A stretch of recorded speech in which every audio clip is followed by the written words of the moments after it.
Across the paleo-conservative blogosphere, on every libertarian forum and racist webpage, a strange concept is felt over the turmoil witnessed in North America and Europe today, as well as for the alleged breakdown of Western social morals. Cultural Marxism is the name these courageous right-wing dissidents have assigned this corrosive force. So what exactly is cultural Marxism, and how is that so many ostensibly capitalist societies have fallen victim to it? The narrative varies depending on the political leaning of the individual disseminating it, but its standard rendition is as follows: a sect of European intellectuals, disillusioned by the failure of orthodox Marxist parties to mobilize the proletariat into conflict with the bourgeoisie, came to the conclusion the original Marxist formulation was incorrect. Western workers simply possess too conservative a disposition for communism's egalitarian rhetoric to appeal to them. Karl Marx and Friedrich Engels' dialectical theory of capitalism's internal contradictions, generating a qualitatively higher mode of production, communism, was flawed. There were ideologic obstacles preventing the economic synthesis from being realized. The solution to Marxism theoretical errors these thinkers arrived at was to place class as the focus of struggle with culture. In other words, the traditional Marxist Klassenkampf was to be entirely replaced by a new Marxist Kulturkampf. These men, many of whom were psychoanalysts of Jewish descent, a fact of particular interest to fascists, came to be known as the Frankfurt School, due to their affiliation with the Institute for Social Research at the Goethe University, located in Frankfurt, Germany. The subversive ideas this faction of assorted academicians and literati conjured up had a profound effect on Western intellectuals and eventually infected the minds of North Americans and Europeans' cultural elite via university indoctrination, the story goes on, thereby leading to the liberal social movements and various projects of social engineering observed today, e.g. feminism, LGBTQ rights, multiculturalism, and political correctness, to quote the late conservative political commentator Andrew Breitbart. We can call it cultural Marxism, but at the end of the day, we experience it on a day-to-day basis. By that I mean a minute-by-minute, second-by-second basis. It's political correctness and it's multiculturalism. Before I continue, I'd like to state that I do not agree with the statements beforehand, or at least mentioning the overall Breitbart quote. But how well does this chilling tale conform to reality? Not very well. However, before describing the actual causes of the social maladies certain conservatives impute to cultural Marxism, I believe it would be instructive to trace the origins of this conspiracy theory, for in doing so, we shall discover that it's little more than the latest iteration of the right-wing's ceaseless Red Scare effort. That I agree with. Let us begin at the beginning, with Karl Marx himself. Marx's influential materialist critique of religion and his Jewish heritage caused a great deal of suspicion among the pious Gentiles of his age, and proved valuable facts for reactionary propagandists to later manipulate for counter-revolutionary purposes. One would think that Marx's own criticisms of Judaism and occasional aggressions in anti-Semitism would be sufficient enough to inoculate him from being the object of anti-Semitic conspiracy theories, but alas, they were not. Indeed, anti-Semitism was so ubiquitous at the time that even fellow communists found the notion of Marx harboring ill intent for Gentile workers as a consequence of his ancestry irrepressible. Michael Buchanan, for example, felt that Marx's Jewish lineage was cause to be skeptical of the sincerity of his political philosophy, and accounted for Marx's relatively statist conception of revolution. In the following passage, he even endears to draw a link between the Rothschild-Bacon dynasty and Marx. The whole Jewish world, which constitutes a single exploiting sect, a sort of bloodsucker people, a collective parasite, voracious to organize itself not only across frontiers of states, but even across all the differences of political opinion. This world is presently, at least in the great part, at the disposal of Marx on the one hand and of the Rothschilds on the other. I know that the Rothschilds, reactionaries as they are and should be, highly appreciate the merits of the communist Marx, and that in his turn the communist feels irresistibly drawn, by instinctive attraction and respectful admiration, to the financial genius of Rothschild. Jewish solidarity, that powerful solidarity that has maintained itself all throughout history, united them. Another contemporaneous and influential communist, Eugene Düring, the target of Engels' 1878 broadside, Anti-Düring, considered Marx a scientific portrait of misery. Like Bakunin, he suspected Jewish involvement in the labor movement to be motivated by a selfish desire to position himself as the managerial elite, as the emerging cooperative commonwealth. In that Jewish kingdom which called itself communist, the members of the chosen people are liable to be in future managers of the common treasuries of their nations and to oversee their gold, their silver, and their clothes, as they have done since their first social undertaking in Egypt.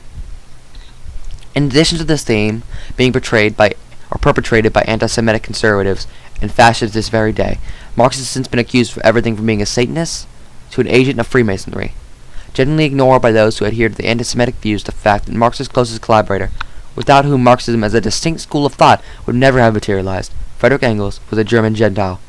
On the rare occasions Engels is acknowledged, his role in the development of Marxism is either minimized or he's accused of being a Jew himself, albeit of crypto-variety. Another disregarded fact is that Marx married and fathered children with a German Gentile, Jenny von Westphalen. Rather perplexing behavior for supposed Jewish supremacists, is it not? Pushing ahead in history, reactionaries devised several methods to tank communism's reputation among workers. In Russia, Tsar Nicholas II's administration found the notorious anti-Semitic hoax, Protocols of the Meetings of the Learned Elders of Zion, to be especially invaluable document for the task of associating communism with the Jewish plot for world domination. The Nazis later emulated this effective strategy in their propaganda concerning Jewish Bolshevism. For instance, in an attempt to posture themselves as the only legitimately socialist, and I say that in quotes, party in Germany, the Nazis would also often defame their opponents in the German Social Democrats and Communist parties by accusing them of being unwittingly controlled by Jewish plutocrats. The majority of German workers were not persuaded by these vacuous pronouncements, but unfortunately enough that would contribute to the Nazis' electoral victory in 1933. The tragedy which followed is unnecessary to detail here, as its history is well known to all. Unlike its European counterpart, the Red Scare in the United States was not as overtly anti-Semitic. What was stressed in its stead were communism's atheistic and anti-patriotic components, as well as its claimed hostility to the family unit. All the features of the doctrine were obviously exaggerated in an attempt to frighten religious and/or nationalistic workers. And what purposely omitted was the fact that communists have never possessed a unified stance on the national question, the family, or religion.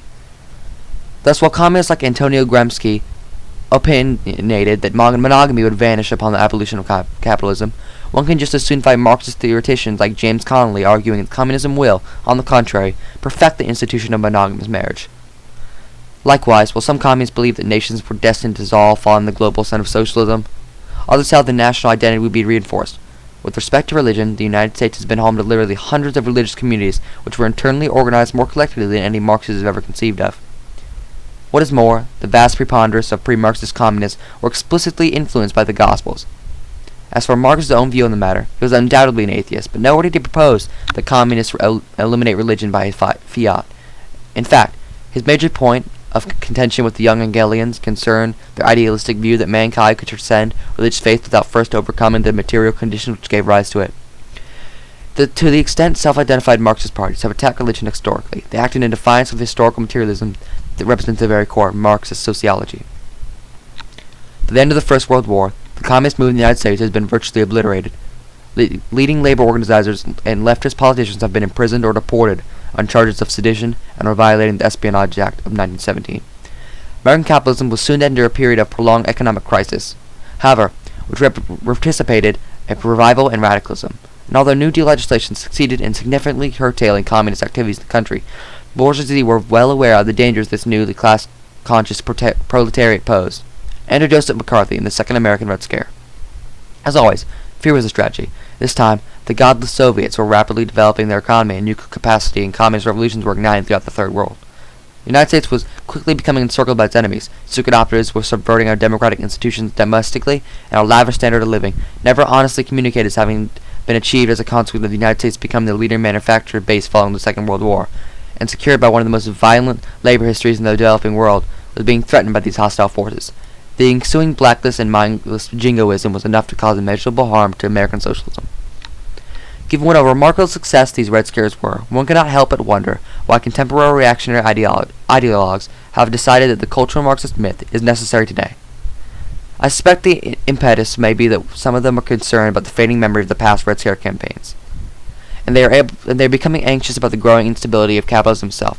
The right wing are also eager to attribute the increasingly vulgar and raunchy elements of our culture to something other than the mode of production they so cherish, lest they alienate their culturally conservative working-class electoral base, and who better to fault than their old foe Marxism.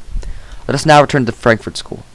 Was their influence significant enough to lend the cultural Marxist myth a modicum of credibility? Before answering that, it is important to note that what truly inspired figures like Theodore Adorno's, Walter Benjamin's, and Herbert Marcuse's work was not a delusionment which traditional Marxism failed to accurately predict the overthrow of capitalism, as well as an attempt to comprehend why authoritarianism in general, and fascism in particular, succeeded in gaining mass support in 20th century Europe. Their analysis, tainted as it was by fringe psychoanalytic groups, was faulty, but certainly not baleful. With respect to its influence, it's difficult to gauge. Marcuse enjoyed some popularity for a time. His writings influenced certain segments of the New Left in the 1960s. Nonetheless, it is doubtful that university professors continue to disseminate theories originating from Frankfurt School intellectuals. In my experience, professors in the humanities tend to be leftist center social democrats, little interest in subverting the established order, cultural or economic safe, perhaps proposing futile reforms such as universal basic income. This is admittedly anecdotal, but to my knowledge, no study exists quantifying the precise degree to which academicians espouse views derived from the Frankfurt School. Even in the few departments which feature courses specifically in critical theory, the ideas developed by the Frankfurt School are generally regarded as outmoded at best. What of the culture comp? From whence does political correctness and multiculturalism come, if not cultural Marxism? Why are television shows and mainstream music so raunchy? The answer to this question is relatively simple: capitalism. Multiculturalism is the inevitable result of the domestic bourgeoisie demanding a flexible labor market. That is to say, having access to cheap labor imported from the third world. Political correctness is a necessity. Conditions for capitalism ideological self-justification to be adequately internalized by the masses. After all, if individuals continue to be discriminated against based on their race or gender, the proletariat could not easily be deluded into believing that capitalism exists as a meritocratic class structure. My second issue will surely outrage many of my comrades because they are wedded to the erroneous view that capitalism is inherently racist sexist. Be that as it may, I encourage them to challenge the common misperception by considering the following thought-provoking statement by Noam Chomsky on the subject. See, capitalism is not fundamentally racist. It can exploit racism for its purposes, but racism isn't built into it. Capitalism basically wants people to be interchangeable cogs, and differences among them, such as the basis of race, usually are not functional. I mean, they may be functional for a period, like if you want a super exploited workforce or something, but those situations are just kind of anomalous. Over the long term, you can expect capitalism to be anti-racist, just because it's anti-human, and race is in fact a human characteristic. There's no reason why it should be a negative characteristic, but it is a human characteristic. So therefore, identifications based on race interfere with the basic idea that people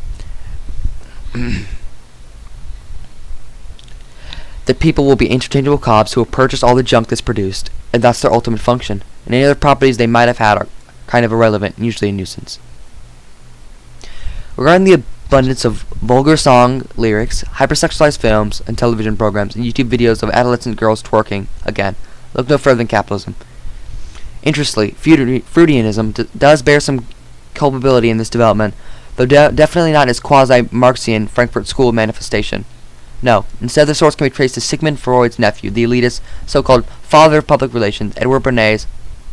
Bernays was hired by several large corporations during his lifetime to consult on ad campaigns, and one of his main contributions was to recommend these companies appeal to mankind's basic instincts, or to become effectively instill in the public a desire for the frivolous commodities.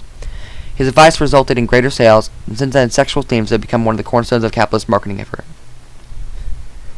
By now, Christian fundamentalist readers are likely wondering about what they could perceive to be an intensifying assault on religion, perhaps being committed at the behest of cultural and Marxist social engineers. But what is in actuality nothing more than the state enforcing its constitutional mandate to maintain secular public institutions. It is true that church membership is declining throughout the Western world, but a more plausible explanation for this phenomenon is what Marx predicted would occur on the critique of Hegel's philosophy of right, i.e. that an increase in material security is the source behind the surge of secularism among the masses. That is not to say that people have become less spiritual in recent decades, though. Belief in some sort of deity remains quite high. I can't occur that it will remain so for the simple reason that faith in an afterlife is an effective means of coping with our awareness of morality or mortality. What people are finished with is the rampant corruption found in religious institutions and authority figures attempting to micromanage their personal lives. So much for cultural Marxism. But let us, for the sake of argument, suppose the conspiracy theory is true. But how have the Frankfurt School and Farah's efforts fared? Well, if the goal is to undermine the hegemonic culture in order to usher in an era of communism, as the theory suggests, the Marxist element of the myth would not make sense were the goal to anything else. Then it has been an abject failure. Far from the means of production being collectivized, welfare provisions expanded in tandem with cultural degradation, we've witnessed the exact converse of the last 30 years in Europe and North America. The inspiration for the few progressive movements manifest in recent years demanded that income inequality be reduced and student debt eliminated.